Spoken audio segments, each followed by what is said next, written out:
Yeah, so I'll introduce you, and then I'm going to pass over to Sean, who's going to be doing a bit of talking as well. So again, just enjoy yourselves. Please come forward, take a seat. And I know you want to sit down for a while anyway, because it does get rather sore on your feet walking around. So please come on, take a seat, and I'll hand you over to Razor Rob. Yeah, okay. Obviously my name's Robert Grosvenor. Razor Rob is my platform name. I'm local, I'm from Birmingham. Hooray for Birmingham, hence the Brummie accent. Today I'm going to be doing a nice crop. I was going to call it something else. I read something in a magazine that someone done a London crop. I could call it a Brummie crop, but I'm not.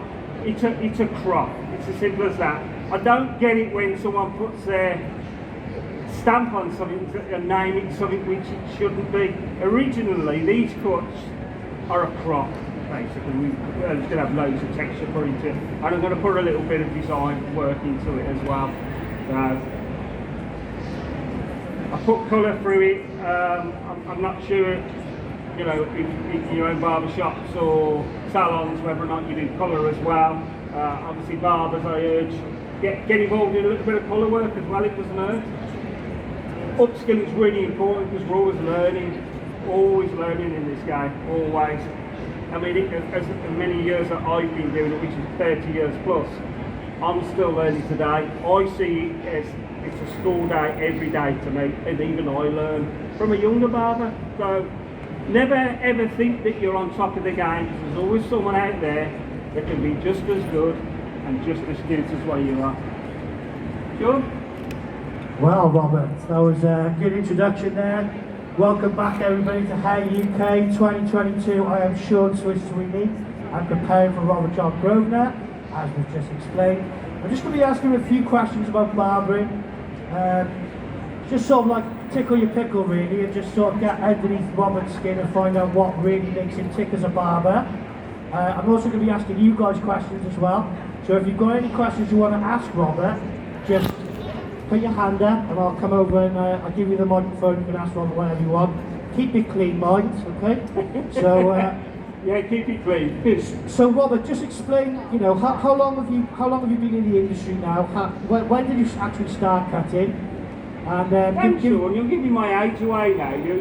Thanks, mate. So give us a bit of a background, Robert. My background started obviously in Birmingham. I trained in the College of Food and Domestic Arts. I originally was in hairdressing. I qualified in hairdressing, but my niche was more in gents grooming and barbering.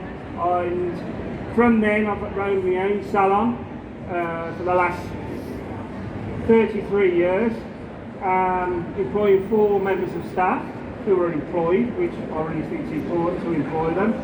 And I even today, I still enjoy every minute of our industry. It's nice when you put a big smile on a customer's face, and you know they go out happy, and it's just nice, you know, working with the general public. I've always said, before you can cut anyone's hair, you've got to learn to communicate with customers, you know? It's really, really, really important. Yeah, that's definitely right. Having a good rapport with your client and making sure that you know what their needs are is essential in our job, and obviously building up a clientele base, knowing what their hairstyles are like and what they can have as a haircut is also very important. But Rob, I just want to ask you, like obviously when you start cutting, you're working for somebody, you know, like, do you still implement the same rules that they were bringing into the salon many years ago, and do you still carry that on, or do you actually envision a different shape of hairdressing and barbering for our future? I used to work in the city centre, and I used to work for an Italian. I served my apprenticeship, which was the old apprenticeship at the time, and he always said to me, to be on top of your game, always go on different training courses, different, you know, methods, watch people, and just constantly, never think that you know it all. Because the thing is, you know, the amount of years I've been in it, hairstyles evolve. You know, what's coming back at the moment in men's grooming, and we're probably seeing a lot of it. Mullets, you You know, mullets are coming back. You know, who would ever think that mullets would come back? And they are, but they're making them come back. And I think that's what's really unique about men's barbering, is that we're not just a barber. Attention, everybody in the queue for the goodie bags and vouchers. Comes through that door. The queue is about 1 hour long. I would suggest that you go and look around the stands and then come back. We will not run out of goodie bags and vouchers. So just to let you know, come back. You'll see the mistakes. Thank you. So Rob, with modern tools nowadays, and obviously we've got cordless, we've got foilers are now heavily involved in a lot of the hair cutting that we're doing. Skin fades are obviously massive. Like you just said, mullets are coming back. Things are modernising a lot more. Do you think that we're benefiting from all these new tools, or do you think sometimes it could be a bit of a hindrance? I think with tools, remember, I think with tools, as good as you are, you have to learn to use the tools to your advantage. And the tools out there now with the cordless tools, rather than when I was with the powered, you know, corded, they are a lot more powerful. The tools are there, but you have to learn how to use them in a different mindset and a different method. You really do. Hey guys, any of you over the back, you want to take a seat and watch Robert? Anybody? Any questions? Anybody got any questions? No, not yet. I'm just going to chat away, you know. I'm only human, remember. So Rob, maybe a little bit nervous because I haven't been on the stage for like it's nearly like you've 3 been away years, for a while, bud. You are. You've been away for a while. Yeah, we've been away for a long time, so. Anyway guys, I'm glad you all survived obviously the COVID lockdowns and the business and stuff. But Robert, tell us how it affected your business, and obviously with your lockdown, just so that you tell everybody sort of like, you know, what sort of happened with headmasters, and obviously with the staff and everything else. It was hard, wasn't it? It was hard on all of us really. But I suppose, you know, listen, we can't live in the past. We've got to drive things forward again now for the better good of the industry. COVID was something that we'll probably talk about for years to come. But I'm here today, I've got my life, and that's what's really important. A lot of people, you know, lost their lives. As regarding business, you know, businesses up and down the country have suffered. COVID, it's like, who would ever think that we would be, you know, personal care services, that we would be all these restrictions because we were working so close to our clients and all the rest of it. These restrictions were for us. You know, we were wearing masks, we were wearing visors, we were wearing gloves, we were wearing aprons, and, you know, we're doing track and track, all this, it was like, and that was on top of doing your work, and it was hard. I mean, you've got to admit it was hard for all of us, you know. It is funny, right? The guy who brought the lockdown is the guy now that gets his hair cut. Did you notice? Well, you only have to look at his hair, Boris, don't there you? you go, exactly. You know? So Rob, let's have a little talk about technique and technical skill with cutting hair, because obviously give a little bit of background, a little bit of chat, but let's actually talk about cutting hair now, you know? Let's talk about what you're actually doing with your haircut. So explain to everybody in the crowd what you're doing. At the moment I'm doing a bit of point cutting, so I don't know how you do it in the salons or barbershops, but what I tend to do, I kind of twist the wrist like this way, and then at this angle, 45, just rest it, and then stick it into the hair like that. And people go are all the way back. People are looking at you and asking, what scissors are they using, Robert? What scissors am I using? Yeah, these scissors. They're texturising scissors, but they're got a really wide teeth. So yes, you can do it with a normal pair of scissors, a straight there, but these can do it for you as well. Obviously, what we don't want what we don't want to do is go underneath there and scrape it down. I don't use them like that. There's a correct way of using taping scissors or thinning scissors, and use them in the right method. Don't pick the hair up and scrape it through, because all you're going to do is damage the root, thin it out completely. You'll have short bits from the root to the mid-lengths, and it don't look good. So would you say when using them scissors, you're only going through the sort of last third of the length of the hair? Yeah. You're not going anything lower than that? No, not at all, mate. No. Keeping it to the top and you're taking your time. I've noticed as well, Rob, you're doing a lot of side cutting as well. Is that for the style, or is that? I do vertical cutting and diagonal cutting. So I cross-check my work as I do it as well. So, and then I'll go front to back. Just the methods I use. And obviously a lot of people are looking and saying, well, the sides are already done, which is already obviously pre-prepped, and it's something that we do now when we're on stage, because doing a full haircut on stage sometimes neglects the way that we can sort of educate people. Yeah. So preparations to doing a haircut is definitely right if you're on stage. Obviously you do want to see a haircut from start to finish, don't get me wrong, but Robert, just explain to people what you actually have done on the back and side there now. And just sort of go through the stages of what you did. On the back and sides, when I do a fade, I go with detail clippers first. And what detail clippers are they, Robert? These are, I'm not marketing them, by the way, they're babblies. I'm not marketing them what they did before. I use the tools that suit me. I use the tools that are right for what I want to do when I execute my work. So I go in with the detail clippers first. I go in just below the occipital bone. I come right round, just the parietal ridge. And from that point, yes, there might be a line of people, a lot of people say, how do we get that line out? And there's a process of getting the line out. And the process is easy, it's just that a lot of us overthink it. You know, we panic, we pick up a pair of clippers and they'll see this deep line and they think, how am I going to get it out? So what we tend to do is using a 1.5 guard. Again, these are babblies. They've got a notching mech on them as well. We put it on closed blade, and as we just that point there, we're flicking out towards your chest all the way around. Yes, you get another soft line. We take that one off, and then we use a 1.5 on that line there to take that line out further. Just working on that. And another thing that you want to learn to do is stretch the skin with your thumb. And that the reason I say that is your thumb is a guard. So if your thumb's up there, you're going to go higher and higher. If your thumb's lower, that's a guard, you're not going to go in here. So the clippers won't go any higher on your hand. So you can do that all the way around the head. Get your thumb there.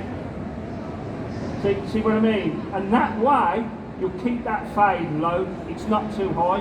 What you don't want to do is take that crown out. And then from that method, if the line's still there, we start using the clippers on the longest. We go all the way up to the shortest, we close it so it's a zero gap, and then that line will gradually disappear. If it doesn't, we use different methods of just using the angle, the corners of the clippers. You go this way, that way. There isn't no right or wrong way of getting the line out. It's just what works for you. So it's all about technique. It's all about technique, yes. So obviously, Robert, you actually teach barbering. You're one of the leading educators in the UK, and obviously you do courses. Let's have a little chat about the courses you offer. Yeah. So Headmasters Hair Academy offer level 2 and level 3 in barbering. So you know, obviously, if you have got that need to get that qualification, I'm the type of person that. And Russ will know you there. Russ, you know I will not tick anyone as a ticking exercise. If you're ready to get that qualification, I'll go through the step-by-step process of getting that qualification. So I want the individuals or students to get a job in the industry. I'm not going to tick a box. I'm not about that. If someone comes and I can do a course in 4 or 5 weeks to be a barber, good luck to you, because it ain't going to be worth what that paper's written on. I'll tell you that now. If someone says otherwise, they're lying to you. If it sounds too good to be true, there you go. You need to work that one out yourself. So Robert, you offer level 2 and level 3? Level 3, yeah. And level 3 with you would take a process of how many hours? It all depends. If I'd have to know their skill set. So if they're already level 2 in hairdressing, they obviously know how to use scissors and various other things. I'd work that out once it's in their work, basically. Okay. So generally, I would say 6 months. 6 months. Yeah. And is aftercare? Do you do aftercare as well with that? Yeah, we do Afro-Caribbean hair. Yeah. So aftercare, as in when they finish qualifying, you continue to help. I'll the continue to help them to progress. Yeah. So you're easy to engage with, and you're always open to questions and so on after yeah. they pass. There's a lot of educators, once you pass, they sort of don't want to know you afterwards. No. Once you take the money off, you give them a piece of paper. That's sort of the end of that. So, there you go. So, Robert, obviously, I'm going to do a little design work on the side here. I can't do too much because this fella's, he could get told off at school. Okay. So, anybody who's got any questions out there for Robert today? Anybody want to know anything? Anything which is on your mind? No? No? Anything? No? Yes? No? At the back? Ron, do you want to ask anything? No? Okay, I'll ask you another question. Go on. Sorry, right, okay. Right, so the lady asked you, do we do cutthroat courses? Yeah. Yeah, we offer, Rob offers Yeah. shaving courses, yeah? Yeah, I do, yeah. So, I do private courses as well. So I can come to the salon, or you can come to my salon, and we'll do one-to-one courses. It's not a qualification, it's a CPD, so continuous professional development. So yes, we do, yeah. Yeah. And obviously, Yeah. Yeah. Yeah, So- I'll give you a card, yeah. Sorry? Yeah, from Dudley, are you? I thought you were. Huh? Walsall. Yeah. so obviously Robert offers level 2 and level 3, but obviously he also does one-day workshops and one-to-one.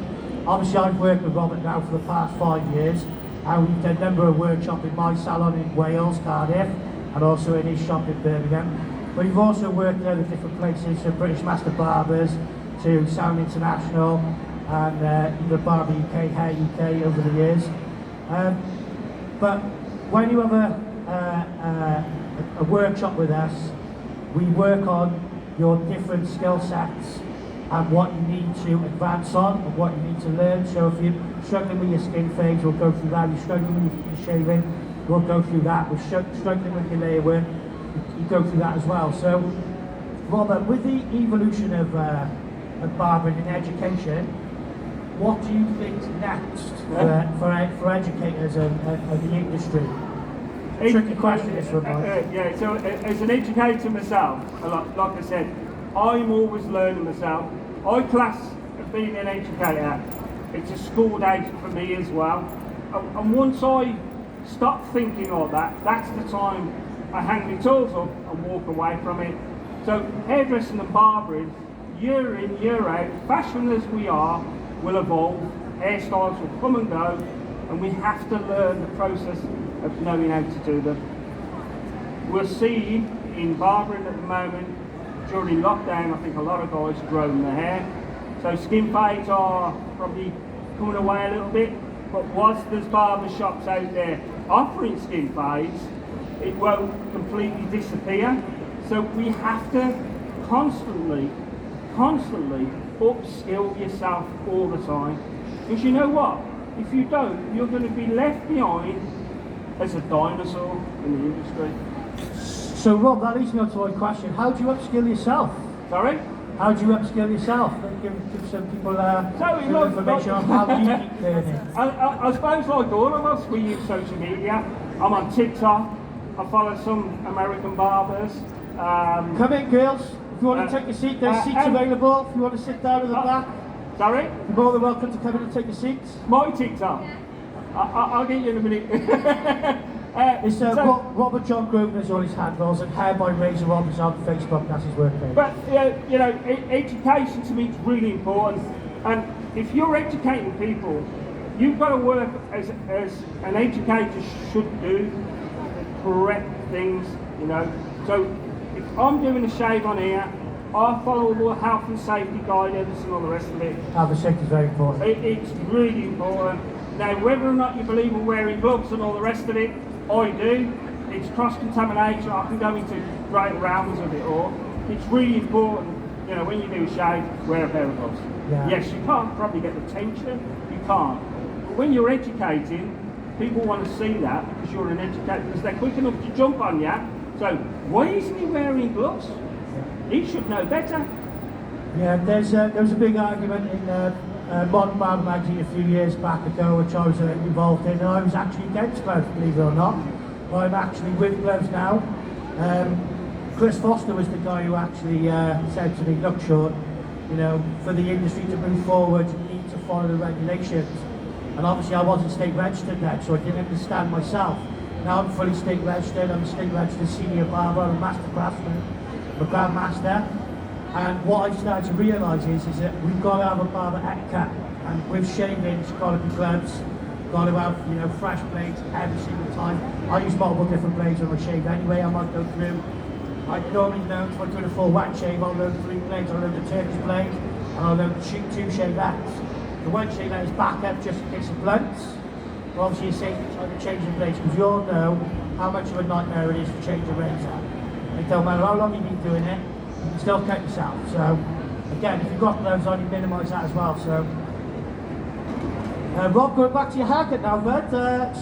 Just check the little design on the side and explain to everybody what you've just done. I've just done obviously a little slit and 2 vertical ones for the scratches. Scratches. They call them tiger scratches, basically. So I can tie or scratch the side of the head. More of a liar, to be honest. Yeah. You what? Liar scratch. Yeah. So, Rob, this year now, what's your plans for educating and helping the industry out? I've really missed, I think where the pandemic hit all of us, it's like talking to clients and all the rest of it. But my goal is to teach more. Education to me is a passion, and I want to spread what I know to you guys. I think it's really important that we all up together, and I want to improve the standards of the industry as well. The standards of, I'm not interested in the cowboys down the road charging a £5 for a haircut, because they ain't gonna be in business as long as I have. I haven't stood still. They stand still. That's why they charge a £5. If you're charging £5 for a haircut, you get a £5 haircut. Simple as. Right, well, how important is it to know your worth within our industry as well? Again, Right, we're talking about price at the moment. Right. Put your hands up if you've got skin fades. Right. Yourself, how long does it take you to do a skin fade? 15-20 minutes. 15-20 minutes. Are you happy that in that 15-20 minutes you've done outstanding skin fade? No, took all the lines out and all the rest of it. How much you charging? £10. So £10. So you've got to do 3 haircuts, 3 skin fades in that hour to get 30 quid. Yeah? You rent a chair. So once you take all your costs and all the rest of it, what are you actually making out of that 30 quid yourself? Once you paid your tax and all the rest of it, you see where I'm coming from? The minimum wage now is heading for more than £10 an hour, and you're charging £10. Things are getting more expensive, and again, everything's going up, isn't it? Everything. So we've got to get that balance.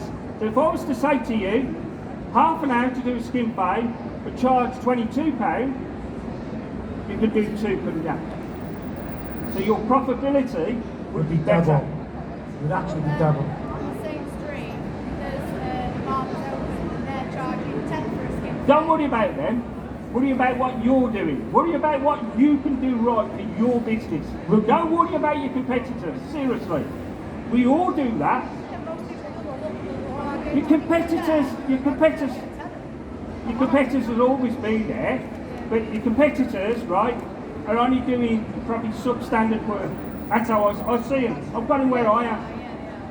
Remember as well, when you're actually cutting hair, you're actually your own mini business within inside a business. So your skill set will depend on your clientele base. So if you're doing the best haircut in town, you're also the cheapest, you see where the problem is. If you're the best skin fader in that town, it's got to be the most expensive. So again, don't undercut your values. Don't be afraid to put your price up. Yes, you are going to lose customers. Customers are going to get cheesed off. But the fact of the matter is, there's another customer who wants to go to the best barber, but he can't get in there because there's 3 people who are already waiting for you, which might be regulars, but they won't pay any more than 9 quid, 10 quid. That person might pay 30. I've been running my business now for 8 years, and I've gone from being cheap to being probably the most expensive in Cardiff. So, you know, again, it's all about value.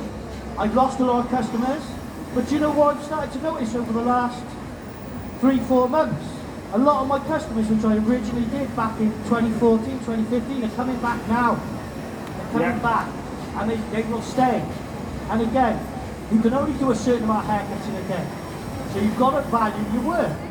And if you don't value your work, you're just going to keep yourself stuck in the mud, guys. And honestly, take it from experience. But Rob will explain the rest now. I mean, listen, valuing what your work is extremely important. Whether you're doing a full head of foils, you know, and you're charging 55 quid for a full head of foils, well, colour prices are nearly like 10 quid. You're putting 2 lots of colour on. Your stylist is on it for an hour and a half. You're charging 55 quid. Are you a busy fool? You've got to be. And it's the same with men's. Charge what you want.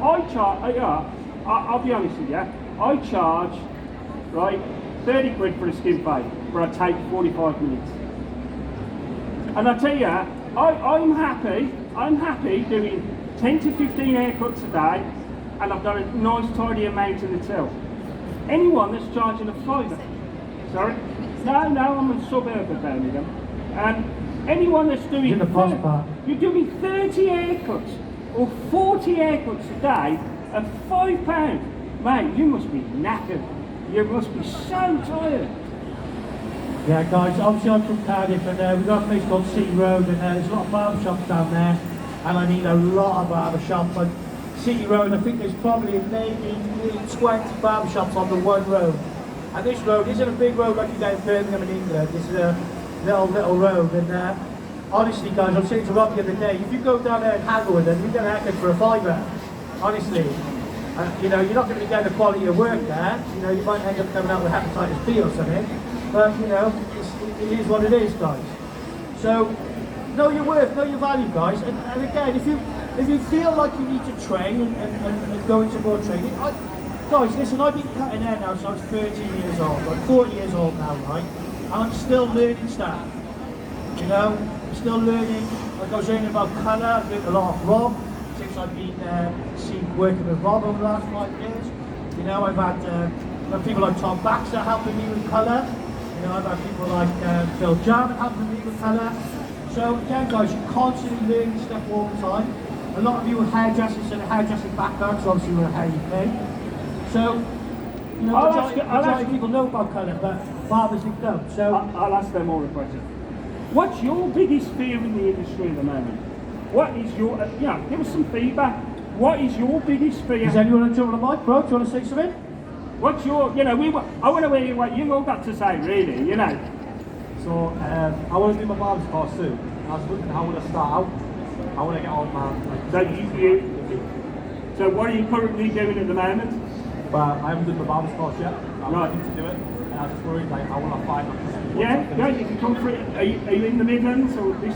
I'm from Darlington, Newcastle. Newcastle? Yeah. Right. I mean, obviously, I'm based in the Midlands, but I do know people that neck of the woods that can assist you, definitely. I mean, I would travel to probably do the course. You would want to travel? You would travel? If it was like a good enough place to do it with. Yeah? You know what I mean? Yeah, I can certainly help you. Can I ask you why you want to do it? I just got a bit of a passion for it, really. So, everyone says they've got a passion for it. How old are you now, buddy?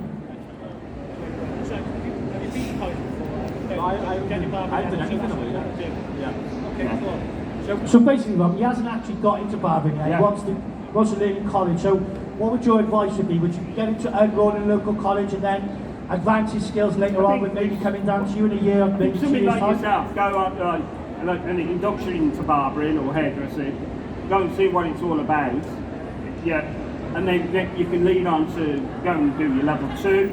After that, you know, I wouldn't advise you to do it straight away. Get behind the chair for a couple of years and then do your level 3. Because the thing is, if too much being sent into the brain, you can't take it all, you can't absorb it all. And by getting people like yourself going down the correct route, getting qualifications, it's the win. You won't regret it, honestly. You know, it's a good industry to be in. It really is. I love it with a passion, and shows it really, the amount of years I've been in it. And there's a lot of guys here that still love it as well. But you know what? Loves it, mate. Education, again, I state it and I say it to time day, education. That's how I see things. Anyone else want to elaborate on it? Anyone else got any questions? Just to quickly elaborate with that. What I was going to say was, go into college, get your level 2, and then go into doing more. I'll give you a card if you want to come to me, and yeah. But I can tell you this now. Come to me, right? It won't be done quickly, but it will be done correctly. That's the difference. I ain't interested in quick courses. I'm not. So since lockdown, I've been struggling to find one-to-one training sessions. Yeah. Where would I go to find the most up-and-coming ones? One-to-one. One-to-one or really practical sessions. Yeah, so I do. It all depends what you want. Is it something like blade to blade, hairdressing? Yeah. Well, you know, hairdressing. There's educators out there that will offer one-to-one. Obviously, it wouldn't be a qualification if you CPD. Okay. Where would I go to find that? I can get you some details.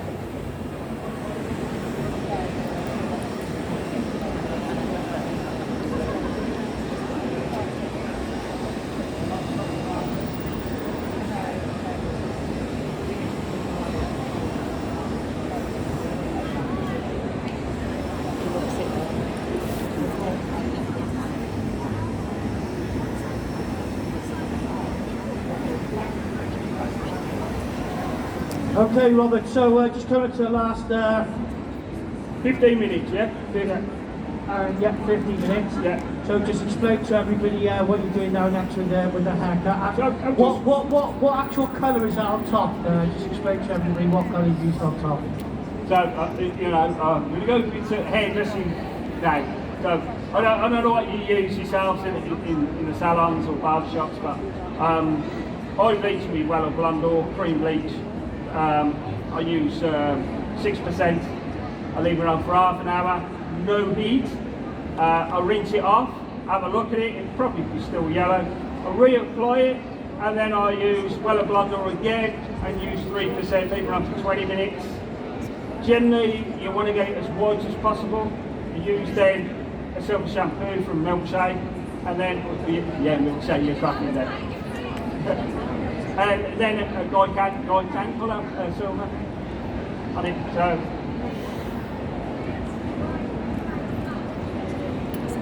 sorry, I'm not. I think with bleach, right? Even though Weller Blonde is cream bleach and it's gentle to the scalp, I'm not in the business of damaging people's hair. So, isn't it bleach once it's on their hair a long time? It stops working anyway. So rinse it off and reapply. It ain't gonna work. You're dropping the peroxide level to 3%. So. Robert, how many colours are you doing with your haircuts now with the gents? Is colour becoming very, very fashionable in your salon? Well, it's colour. I know you've always coloured, but have you seen a rise in men's colour? Colour me? Women's back as well. Brazilian blow dries on men. Hey, you know, come on. But we, you know, that's it. So, yeah. Rob, do you get a lot of the youngsters coming in having perms now? Yeah, a lot of perms, yeah. I get a lot of inquiries, but I don't actually perm myself, so again, that's something I need to learn. Do you know what I mean? So, we're always learning with this industry, constantly, all the time. And what are you using there now, Robert? A bit of volumizing powder to separate it. Right. Any particular brand? It's my own brand, Razor Rod. Razor Rod brand, Not there you selling go. it all the way. So, do you sell them online at all? Yeah, I do, yeah. And what's your mantle for that? Where do you sell that to? To clients. Clients, yeah. Yeah. Sorry? So how do you go about doing your own product? There is companies out there that do it. Yeah. There's actually a company called Your Brand. Your Brand, yeah. And just go on them. I think they're based in America or Canada, and they have to give you products, they put their own labels on. I've had a couple of samples off them, and they've got some good products and some bad products. The problem is with product companies nowadays, they can never 100% be perfect on everything. You know, that used to say with hairdressing products as well. You know, they might have a really good, you know, curling lotion or whatever, but their colours are terrible or something, do you know what I mean? And it's like, you know, you've got to find a happy medium, what you like in your salon, your barber shop, you know? Anyway, any more questions, guys, for Mr. Grosvenor? Pinky Blind. Yeah, Pinky Blinders, yeah. So Rob, obviously there's no more questions, so I'm just going to ask you about the shows we've done over the last few years. Obviously, me and Rob are a bit of a double team, as you can see. Do you know what? I mean, listen, you know, it's been like 3 years since we've been on this stage, and you know, actually stage work compared to running your own collar and running your own chair is completely different, you know, and you know, it's something that I like, and this is what I said, like with education, I do it to help you guys, and I just want you to kind of like have that mindset, push your own boundaries, don't keep on sticking to the same way you do things, because you're never going to get yourself better, and that's what I do. I look at something and I push my own boundaries. I look at someone's haircut and I think, I want to do something like that, or I want to put my own twist or signature on it, and that's what you've got to do, really. So I believe so. I think it was, what, 4 years ago, 2019, we were on this stage of British Master Barbers, weren't we? Yeah. You wasn't actually cutting there, you were comparing. And it's sort of vice versa now, isn't it, Rob? You're cutting and I'm talking, so I must admit, I do prefer doing this side of it. Jeez, the cutting side, honestly, you've got to prep it. So, Rob, like, how long would you sort of like think about what the haircut you do for going on stage? Because it's not something you just do on the day. You try and plan it out, don't you? You know, you plan it out. Yeah, you get the client in and all the rest of it. Yeah, listen, when you're on stage and you've got to cut and talk at the same time, you're kind of like, you're looking at your watch and you're chasing the time, because we only get a certain allocated time to be on here. So, you know, if you ever get an opportunity to do any stage work or any work on any of the stands here, try and get a little bit of mini prep on your work. It's just a bit of a, you know, it's just something that will really help. That way, you can talk a little bit of what you're actually doing.